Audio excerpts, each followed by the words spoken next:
갈라디아서를 시작한 지 벌써 8번째 시간이 되었습니다. 오늘 본문의 말씀은 한 문장으로 정확하게 이야기를 하면 예수 그리스도의 사람들은 육체와 함께 그 정욕과 탐심을 십자가에 못 박았느니라. 그 말씀은 미래형이 아니고 완료형이에요. 이미 너희들은 정욕과 탐심을 십자가에 못 박았기 때문에 너희들은 그리스도인들이다. 여러분, 우리 성도들, 우리 믿는 자들을 멸망의 나락으로 떨어뜨리는 것이 있는데 그것은 바로 정욕과 탐심입니다. 정욕과 탐심은 같은 뜻인데 마음으로 탐을 내어서 육체로 이루는 행위, 이것입니다. 그래서 정욕과 탐심을 한 단어로 탐심으로 이해하시면 됩니다. 얼마 전 뉴스위크지에서 돈은 죽음보다 강하다라는 글을 기재를 했습니다. 그래서 본문에서 정욕과 탐심을 하나의 단어로 이야기하면 탐심인데 그 탐심은 정확하게 돈에 대한 욕심이에요. 그 돈에 대한 욕심에 여러분 초점을 맞추시길 바랍니다. 뉴스위크지에서 돈은 죽음보다 강하다라는 글을 실었는데 그 내용을 보니까 돈은 피보다 진하고 생명보다 귀하다. 옛날에도 그랬고 지금도 그렇고 앞으로도 그럴 것이다. 이렇게 이야기를 합니다. 그리고 이렇게 이야기해요. 권력과 폭력, 정치, 모든 정치, 그 진원지가 바로 돈 문제이다. 전쟁은 어떻게 해서 일어나느냐? 돈 때문에 전쟁이 일어난다. 여러분, 돈의 위력은 대단합니다. 정선 그 카지노에서 그 시사저널에서 사람들을 취재하는데 그 핏발선 한탕 심리, 사람들이 돈독에 올랐어요. 돈독에 올라서 정선 카지노에서 평범한 주부가 카지노에 한번 빠져들어서 집안이 무너지고 완전히 사람이 폐인이 돼버립니다. 대박을 차는 사람들, 쪽박을 차는 사람들, 판돈에 목숨을 거는 사람들. 그러니까 전국에 한탕주의가 몰아치고 있다고 말을 합니다. 복권, 인터넷, 도박. 그러니까 사람들의 욕망이 이 일확천금에 한탕주의에 빠져 있다라는 것을 말합니다. 백만장자인 앤드류 카네기는 이렇게 말합니다. 세상에 돈이라는 우상보다 사람을 더 타락시키는 것이 없다. 정말 사람을 못되게 타락시키는 것은 바로 돈이다. 그러니까 성 어거스틴은 탐심에 대해서 그는 이렇게 이야기를 합니다. 충족한 것보다 우리가 더욱 원하는 것. 내가 있을 거 다 있어요. 근데 더 원한다는 거예요. 더 원한다는 거. 탐심이라는 거예요. 그러니까 시브리어로 탐심을 타바라고 말하는데 불법적인 욕심이에요. 탐심의 정확한 뜻이 뭐냐면 불법적인 욕심이에요. 그것을 이야기합니다. 여러분, 우리가 디모데전서 6장 10절에 보면 욕심이 잉태한 즉 죄를 낳고 죄가 장성한 즉 사망을 낳는다 라고 이야기를 했습니다. 탐심이 정말 무서운 것은 왜? 하나님의 은혜를 단절시켜버려요. 하나님의 은혜가 깨닫지를 못해요. 자기가 잘난 줄 알아요. 그리고 철저하게 사람들로부터 고립됩니다. 가족으로부터도 고립되고 사회로부터 고립됩니다. 비참한 죽음을 맞이하는데 외롭고 쓸쓸한 죽음을 맞이하게 됩니다. 그래서 사람들은 탐심 있는 사람이 죽었다 그러면 그 쳐다보지도 않아요. 왜? 그 사람은 그렇게 죽어 마땅하다고 생각을 합니다. 여러분, 탐심은 정말 무서운 거예요. 정말 강력한 힘이 있어요. 여러분, 그런데 우리가 이 탐심을 어떻게 이겨낼 수 있을까? 오늘 그 이겨낼 수 있는 이유와 방법에 대해서 기록하고 있습니다. 오늘 증거되는 말씀을 통해서 저와 여러분들이 하나님의 큰 은혜를 체험하시기를 주님의 이름으로 축복합니다. 함께 나눌 말씀의 제목을 우리 한번 따라 하실까요? 성령을 따라 행하는 사람들. 네, 성령을 따라 행하는 사람들. 우리가 이 제목을 가지고 우리가 함께 기억해야 하는 첫 번째가 있는데 따라 하시겠습니다. 성령은 그리스도인들을 도우신다. 네, 우리 본문 16절과 17절을 한번 읽겠습니다. 16절과 17절 우리 다 같이 읽겠습니다. 시작. 내가 이르노니 너희는 성령을 따라 행하라. 그리하면 육체의 욕심을 이루지 아니하리라. 17절 시작. 육체의 소욕은 성령을 거스리고 성령은 육체를 거스리나니 이 둘이 서로 대적함이라. 너희가 원하는 것을 하지 못하게 하려 함이라.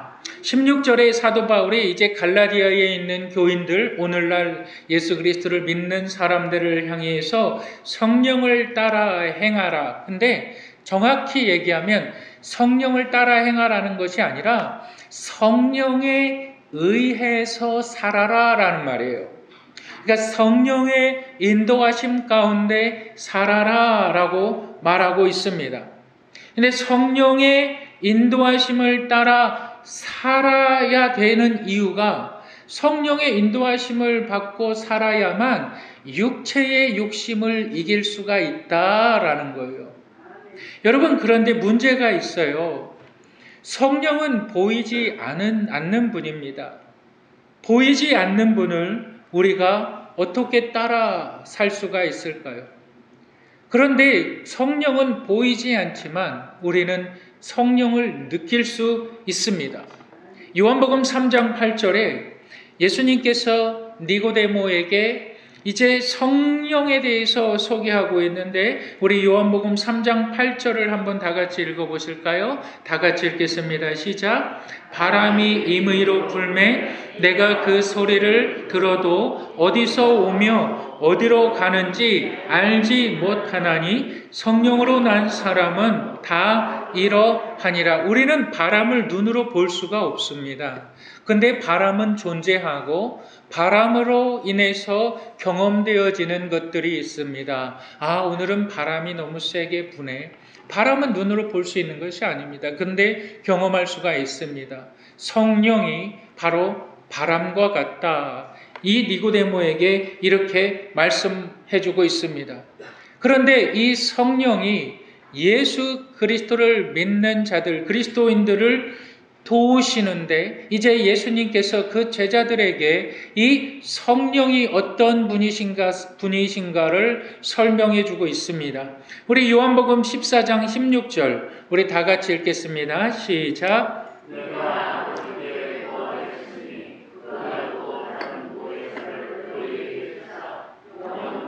너희와 함께 있게 하리니. 성령의 이름, 또 다른 이름. 성령은 삼위의 하나님이시거든요. 성경은 삼위일체의 하나님을 분명히 기록하고 있습니다. 여러분, 침례 요한이 침례를 받을 때에 하늘에서 음성이 들리죠. 이는 내 사랑하는 아들이요 내 기뻐하는 자라. 하늘로서 음성이 들리죠. 예수님, 육신을 입고 오신 예수님은 어디에 계셨습니까? 침례 요한에게 침례를 받기 위해 계셨지요. 그리고 성령이 비둘기같이 임하셨더라 라고 말하지요. 삼위일체 사역에서 성령 하나님은 반드시 우리 가운데 역사하시는데 그분의 이름이 보혜사라는 말입니다. 보혜사라는 말은 위로자, 영어로 얘기하면 comforter라고 얘기하고 그는 helper라고 말합니다. 성령은 돕는 분이시다. 그래서 성령 하나님을 히브리 말로 헬라 말로 파라클레토스라고 말하는데 파라 옆에서 클레토스 돕는 자라는 뜻이에요. 그러니까 성령의 역할은 우리를 돕는 자라는 거예요. 그러니까 성령 하나님을 우리가 눈으로 볼 수 없지만 성령의 역사하심을 우리가 그분은 나를 돕는 분이기 때문에 우리는 경험할 수가 있는데 성령은 어떻게 우리를 도우십니까? 첫 번째로 그분은 교통봉사원과 같이 우리를 도우시는 거예요. 여러분 교통봉사원이 뭘까요? 여러분 그 사거리에 차들이 쌩쌩 다니는 그 사거리에 아주 조그만한 아이가 그 사거리에 그를 건너려고 합니다. 근데 이거는 신호등도 제대로 없어요. 우리가 그런 시골길 그런 데 많이 있잖아요.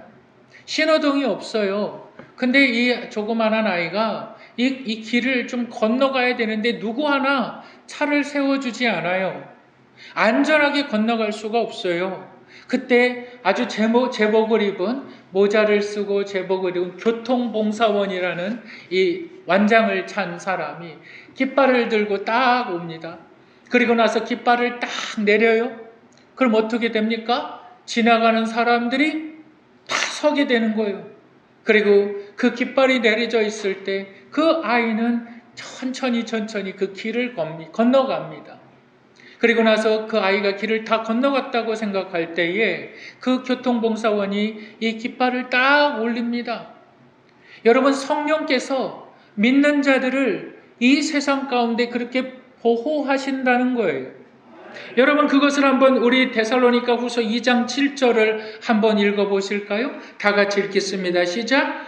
불법의 비밀이 이미 활동하였으나 지금 막는 자가 있어 그 중에서 옮길 때까지 하리라. 여러분 세상에는 온갖 타락하고 온갖 악한 자들이 많이 있습니다. 그런데 여러분들의 삶은 왜 안전할까요? 법이 여러분들을 지킨다고 생각하십니까? 아니요. 법은 늘 사각지대도 있고 법은 우리의 삶을 지킬 수가 없어요. 전쟁과 기근과 모든 환난 속에서 누가 마치 닭이 그 알을 품듯이 성령의 보호하심이 성도들의 삶에 지키시고 성도들의 삶을 안전 가운데 하나님께서 울타리를 성령 하나님께서 딱 치신 줄 믿으시길 바랍니다. 성령이 나를 도우시는 것입니다. 두 번째로 성령은 그리스도인들을 어떻게 도우십니까? 마치 실내 장식가처럼 성령께서 우리를 도우십니다. 여러분 우리가 예수 그리스도를 알지 못할 때 내 마음에 원하는 것을 원하며 하며 살아갑니다. 내가 원하는 뜻이 있고 내가 인생에서 이루고자 하는 목적이 있습니다. 그런데 내가 예수 그리스도를 믿고 이 복음에 대해서 고민하고 내가 진지하게 생각할 때에 하나님께서 내가 예수 그리스도께서 나를 위하여 죽으셨다. 내가 그 사실을 믿을 때 거듭납니다. 그것을 우리는 중생이라고 말합니다. 다시 태어났다라고 말합니다. 요한복음 3장 5절에 니고데모가 예수님에게 묻는 거예요. 내가 어떻게 하면 다시 태어날 수가 있습니까? 그랬을 때에 예수님께서 물과 성령으로 나지 아니하면, 여기서 물은 뭐지요? 물은 하나님의 말씀이거든요. 성령으로 나지 않으면 하나님의 말씀을 성령께서 깨닫게 해주실 때 우리는 구원받는 것입니다. 우리는 중생을 경험하는 것입니다. 이제 이 성령 하나님께서 낡고 초라한 나를 리모델링 시키십니다. 나의 삶에 내가 돈만 쫓으면서 살아갔던 사람이 새로운 삶의 목적을 발견하는 거예요. 세계 선교에 눈을 뜨는 거예요. 내 원하는 것을 하며 내가 내 쾌락만 쫓으며 나의 유익을 위해서 살아갔던 사람들이 이제 복음에 합당한 삶을 살아가는 거예요. 그때마다 성령께서 나의 삶을 새롭게 하는 거예요. 마치 인테리어 업자가 이것은 낡았습니다. 이것은 다 뜯어 고쳐야 합니다. 그 낡은 것을 다 뜯어서 새로운 것을 계속 입히십니다. 성령 하나님께서 우리의 삶을 그렇게 만드시는 거예요. 여러분 우리 고린도전서 6장 19절 다 같이 한번 읽어보실까요? 고린도전서 6장 19절 시작. 너희 몸은 너희가 하나님께로부터 받은 바 너희 가운데 계신 성령의 전인 줄을 알지 못하느냐. 그러니까 하나님께서 너희는 너희 자신의 것이 아니니라. 그러니까 성령 하나님께서 우리의 안에 낡고 초라한 것들을 이제 막 변화시키는 거예요. 사람이 달라지기 시작하는 거예요. 세상이 달라 보이기 시작하는 거예요. 세상이 아름다워 보이기 시작하는 거예요. 세상이 좋아 보이기 시작하는 거예요. 감사가 넘치는 거예요. 왜? 성령께서 나를 변화시키고 있으니까. 그게 성령의 도우심이에요. 여러분, 세 번째로 성령이 우리를 어떻게 도우십니까? 아파트 관리인과 같이 우리를 도우십니다. 여러분, 관리인이 있는 그 건물에 살아보셨습니까? 내 삶에 문제가 있어요. 내가 살아가는데 문제가 있어요. 전화만 하면 돼요. 그러면 건물주가 아파트 관리인이 와가지고 그거를 다 수리를 해줍니다. 편안하게, 안락하게 살 수 있도록 말합니다. 고칩니다. 여러분, 태초부터 하나님의 목적 중에 하나는 피조물들과 함께 사는 것이었습니다. 하나님께서 에덴 동산에서 아담과 함께 사셨고 광야에서 이스라엘 백성들과 함께 거하셨으며 솔로몬의 성전에서 거하셨습니다. 성령은 지금도 우리 그리스도인들 안에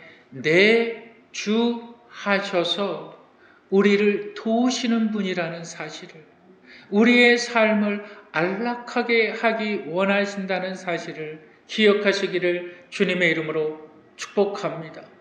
여러분, 또한 성령은 우리를 어떻게 도우실까요? 성령은 공증의 역할로 우리를 도우십니다. 여러분, 공증의 역할이라는 것이 뭘까요? 성령 그분은 우리에게 인을 쳐주셨다는 것이 뭐냐면 우리에게 도장을 찍으셨다라는 말입니다. 여러분, 에베소서 1장 13절 14절에 이렇게 말하고 있어요. 뭐라고 말하고 있냐면 너희의 구원의 복음을 듣고 그 안에서 또한 믿어 약속의 성령의 인치심을 받았으니 이는 우리의 기업의 보증이 되사 그 얻은 것을 구속하시고 그의 영광을 찬미하게 하려 하심이라. 여러분, 우리의 인생에 도장을 빼뜨릴 수가 없어요. 여러분, 도장은 참으로 중요합니다. 남자와 여자가 결혼을 할 때, 서로 동의할 때 도장을 찍었다 그러잖아요. 남자가 여자에게 헌신하겠다. 내가 너와 결혼하겠다.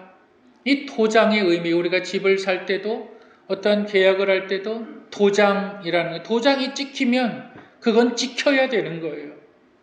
근데 사도 바울이 성령이 우리를 인치셨다, 도장 찍으셨다라는 말을 쓸 때에 1세기의 그 관습을 이용을 했습니다. 고대 사람들은 어떠한 사람이 편지를 썼을 때에 그 편지를 써서 이제 편지 봉투에 담을 때에 녹은 양초를 떨어뜨립니다. 그리고 자신의 이름이 새겨진 반지, 도장, 그것으로 딱 눌러 찍습니다. 그랬을 때에 수신자가 그 편지를 받았을 때에 양초에 새겨진 도장이 그 내용이 진짜임을 변조할 수가 없어요. 그러니까 성령께서 우리를 보증해 주신다는 거예요. 너는 하나님의 사람이야. 너는 하나님의 사람이야. 누구 앞에서? 하나님 앞에서. 우리 에베소서 4장 30절 읽어보실까요? 에베소서 4장 30절 시작. 그 안에서 근심하게 하지 말라. 그 안에서 너희가 구원의 날까지 인치심을 받았느니라. 근심하지 말라. 너희가 구원의 완성, 즉 구원의 세 가지 단계 뭐죠? 칭의와 성화, 영화는 뭐죠? 이제 하나님 앞에 서는 것, 그게 구원의 날입니다. 구원의 완성의 날까지 성령께서 나를 보호하신다. 이 사람은 하나님의 자녀가 맞습니다. 성령께서. 내가 하나님의 자녀예요. 내가 하나님의 자녀예요. 그럴 필요 없어요. 성령께서 이 사람은 하나님의 사람이 맞습니다라고 말하는 겁니다. 마지막으로 성령은 우리를 변호사와 같이 우리를 도우세요. 변호사와 같이 여러분 소송이나 그런 판결을 여러분 받아보셨습니까? 여러분 변호사가 있어야만 합니다. 변호사는 대개 피고인에 의해서 고용이 되어지는데 왜 변호사를 고용할까요? 변호사는 첫째 법을 압니다. 여러분 법이 얼마나 어렵고 까다로운 건지 아십니까? 그래서 성경 중에 제일 어려운 책이 바로 로마서예요. 로마서는 왜 그런지 로마서는 법전과 같아요. 다 법용어예요. 그래서 법용어를 잘 모르면 로마서를 이해를 잘 못하는 거예요. 변호사는 법을 잘 알아요. 그리고 이 법의 제도에 대해서도 잘 알아요. 그리고 뭘 합니까? 판사에 대해서도 알아요. 성령께서 변호사와 같이 우리를 도우신다. 여러분 우리 한번 로마서 8장 26절 읽어보실까요? 로마서 8장 26절 읽겠습니다. 시작. 이와 같이 우리가 마땅히 빌바를 알지 못하나 말할 수 없는 탄식으로 우리를 위하여 친히 간구하시느니라. 우리는 유한한 인간이기 때문에 우리는 어떻게 기도해야 될지도 사실 잘 몰라요. 기도 이렇게 하라. 그 수많은 책들을 저도 봤어요. 대표 기도 이렇게 하라.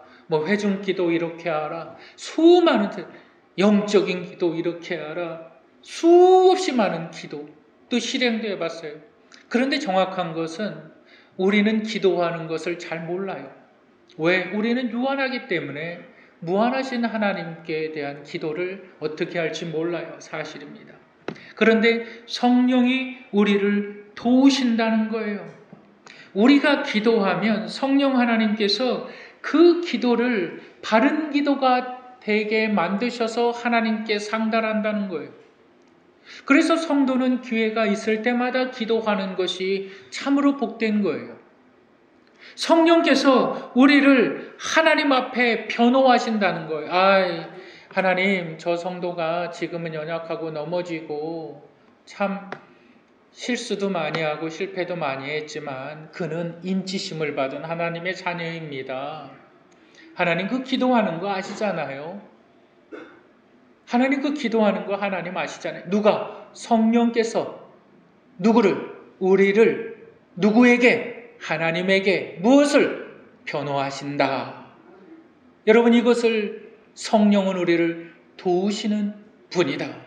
우리 그리스도인들이 어떻게 성령을 따라 살아갈 수 있느냐? 첫 번째, 성령께서 우리를 도우신다는 확신이 있을 때에 우리는 성령을 따라 살아갈 수가 있다. 성령에 의해서 살아갈 수가 있다라는 사실을 믿으시기를 바랍니다. 두 번째로 우리가 기억해야 하는 것이 있습니다. 우리 한번 따라 하실까요? 성령의 열매를 맺는 삶을 살자. 네, 우리가 성령을 따라 행하는 사람들이 되기 위해서는 성령의 열매를 맺는 삶을 살아야 된다.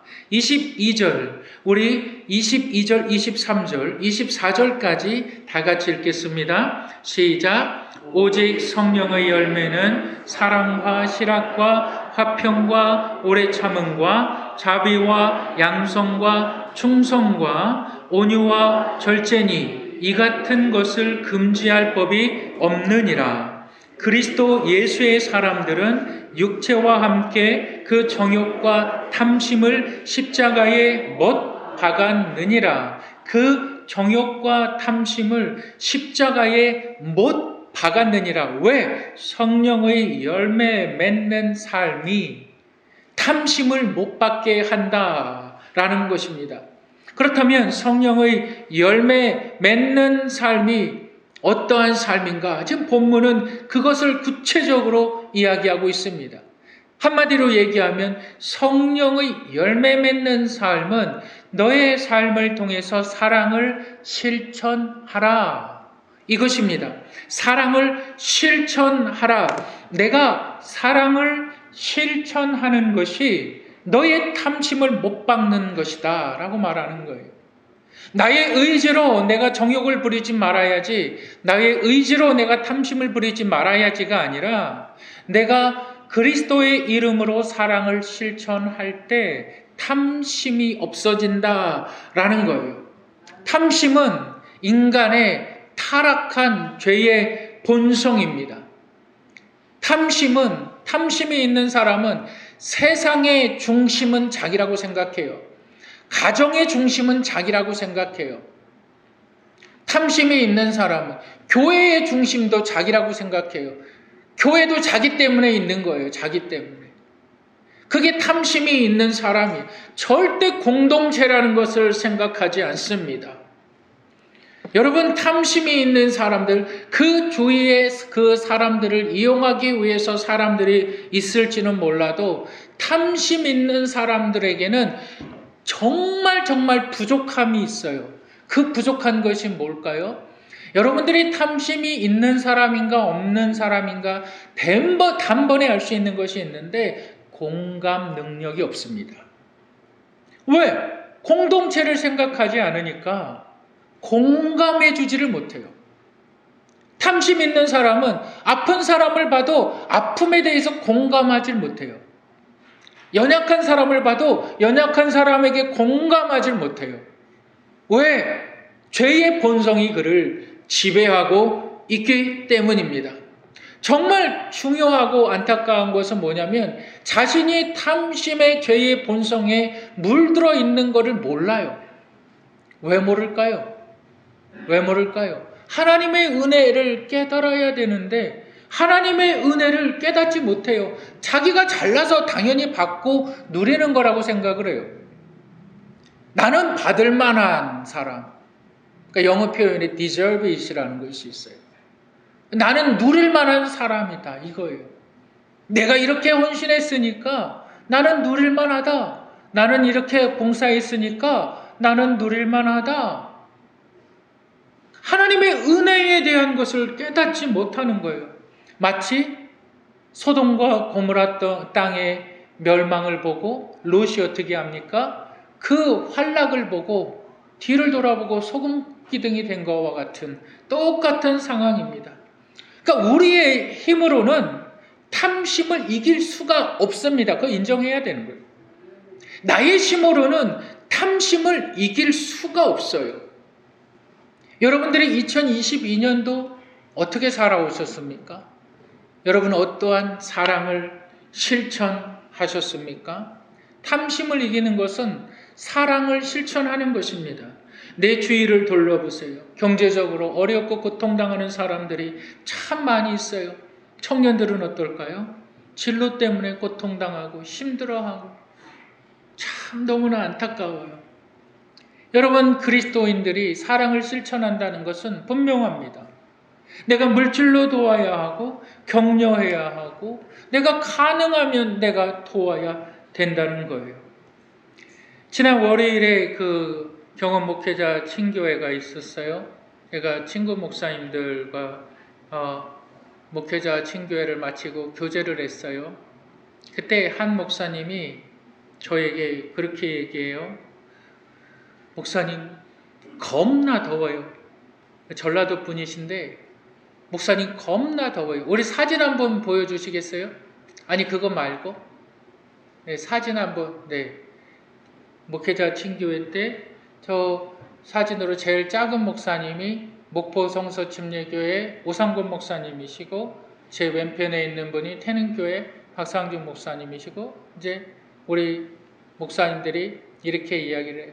제가 어느 날 집에 들어가니까 제 아내가 겨울 외투 2벌을 사가지고 걸어놨어요. 거실에다가.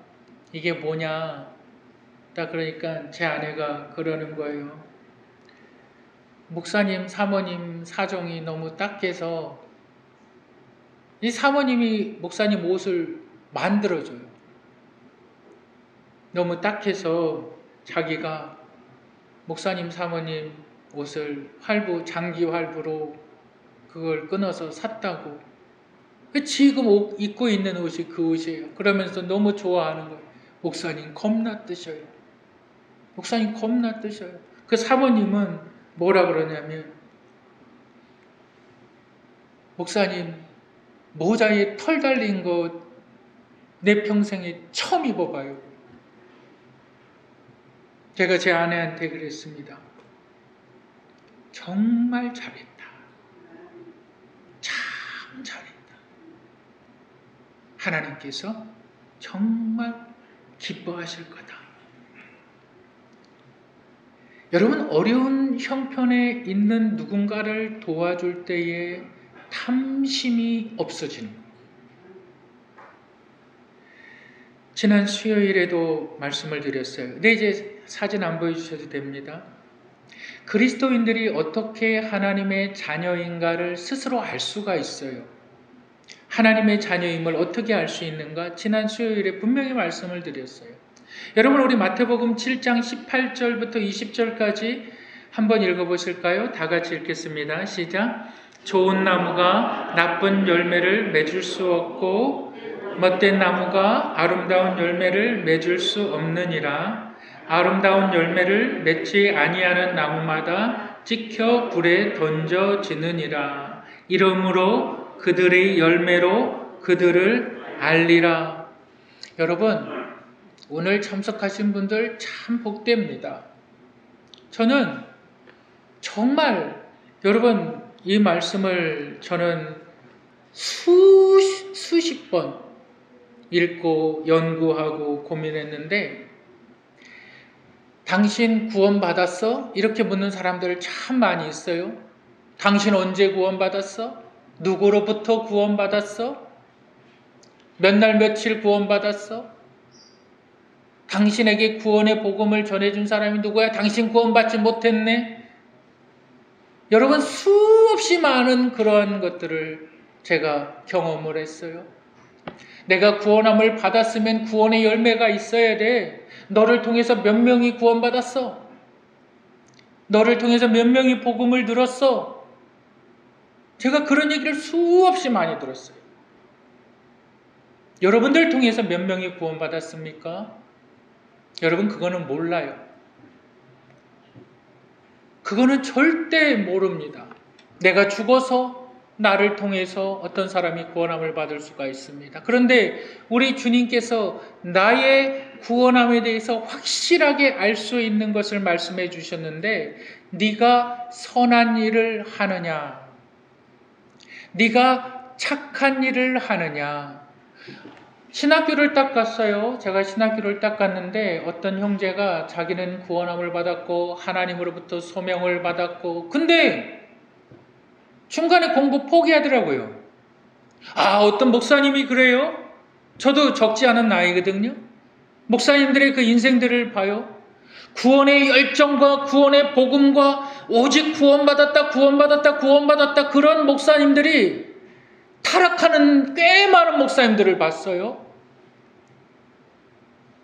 이건 아닌 거예요. 여러분, 성경이 뭘 얘기하고 있는 줄 아십니까? 여러분들 누가복음에 보면, 누가복음 10장 25절 30절에 보면 율법사가 예수님에게 정확히 와서 물어요. 선생님이여, 내가 어떻게 하여야 영생을 얻겠습니까? 물어요. 다시 얘기하면 내가 어떻게 하면 하나님의 자녀가 되겠습니까? 그때 예수님께서 뭐라고 말씀하시는지 아십니까? 선한 사마리아인의 비유를 드십니다. 사마리아인이 강도를 만나서 거반 죽게 되었을 때에 제사장이 지나가고 랍비가 지나가고 레위인이 지나가는데 누가 그 강도 만난 자를 구했느냐? 그러니까 선한 사마리아인이 강도 만났다는 것이 아니라 강도 만난 자를 사마리아인이 구해주지 않았느냐? 질문이 뭐였어요? 선생님이요, 어떻게 하면 영생을 얻겠습니까? 였거든요.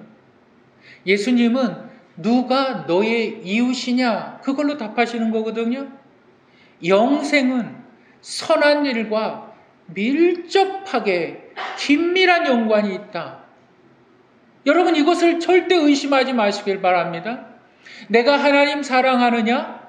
그러면 내 이웃을 사랑해라. 여러분 물론 복음은 예수 그리스도의 죽으심과 부활하심과 그의 대속의 은혜를 깨달을 때 나는 구원함을 받습니다. 그렇다면 내가 구원함을 받은 증거는 나의 선한 행위로 나타나는 것이지, 선한 일들로 나타나는 것이지, 몇 날 며칠 구원받았다가 아닌 거예요. 당신은 당신을 통해서 누구에게 구원 상담을 받았냐? 그게 아닌 거예요. 저는 이 본문의 은혜의 말씀을 통해서 여러분 저는 이것을 갖다가 수없이 고민하고 연구하고 수없이 많은 책들을 봤어요.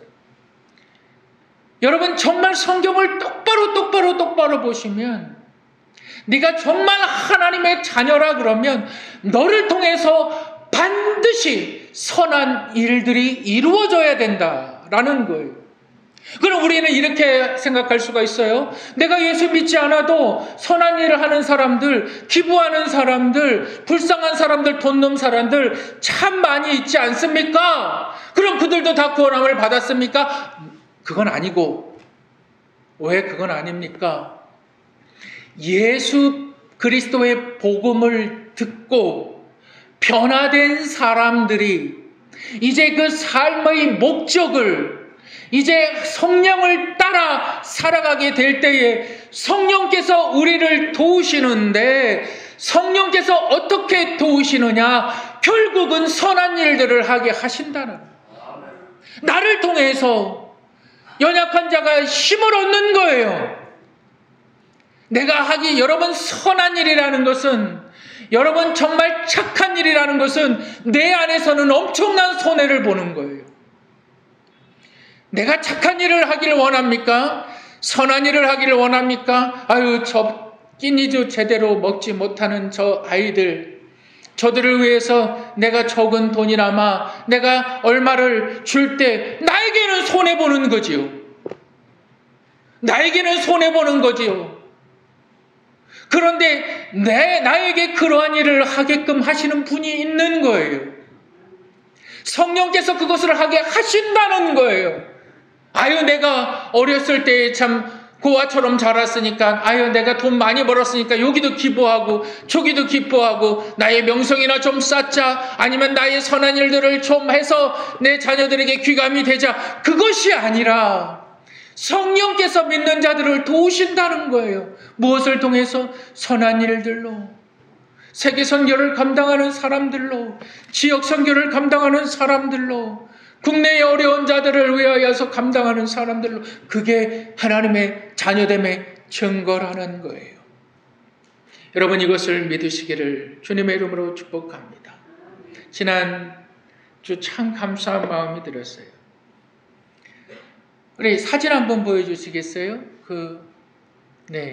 여러분 저분이 최재 집사님, 우리 최만석 형제님 아버님이십니다. 또 어머님이시고 26년 전에 돌아가셨어요. 26년 전에. 저 전라도 나주에 이렇게 유골이 뿌려주셨어요. 근데 우리 최영재님과 최재 집사님 그 유골을 찾아서 그 서류 작업을 다 얼마나 힘들었겠어요. 얼마나 어려웠겠어요. 그 서류 작업을 다 마쳐서 이제 호국원에 안장을 시키십니다. 제가 집사님한테 그랬어요. 사진 좀 있으면 한번 좀 가지고 오십시오. 보내주십시오. 저 보내주셨어요. 저거를 이렇게 스마트폰 같은 경우는 이렇게 손으로 이렇게 하면 이렇게 확대가 되잖아요. 근데 저 사진은 이게 확대가 안 돼. 자세히 보니까 집사 임직 예배예요. 저 아버님께서 집사 직분을 받으신 거예요. 그리고 26년 전에 돌아가셔서 마치 그 믿음이 단절된 것과 같았어요. 그래서 제가 우리 집사님한테 그런 얘기를 했어요. 집사님이 그 믿음을 갖고 있는 것은 아버지의 믿음의 유산이군요. 집사님이 일대가 아니군요. 아버지의 믿음이 감춰져 있었는데 이제 드러나는군요. 이제 화요일 날 제가 가서 예배를 드립니다. 저는 그렇게 기도해요. 하나님께. 뭐라고 기도하냐면, 하나님, 이 가정들에게 하나님의 신령한 영적 변화가, 회복이 있게 하여 주시옵소서. 이제 터닝 포인트가 되는 거예요. 이제 터닝 포인트가 되는 거예요. 이제 그리스도께서 지배하는 가정이 되는 거예요. 이제 하나님의 놀라운 축복이 임할 거예요.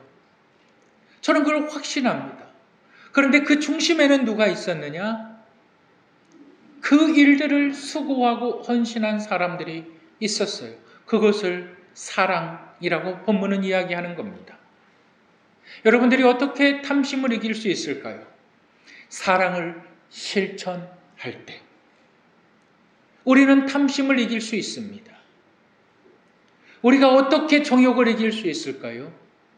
우리가 사랑을 실천할 때. 2022년도 여러분들은 어떠한 사랑들을 실천하셨는가요?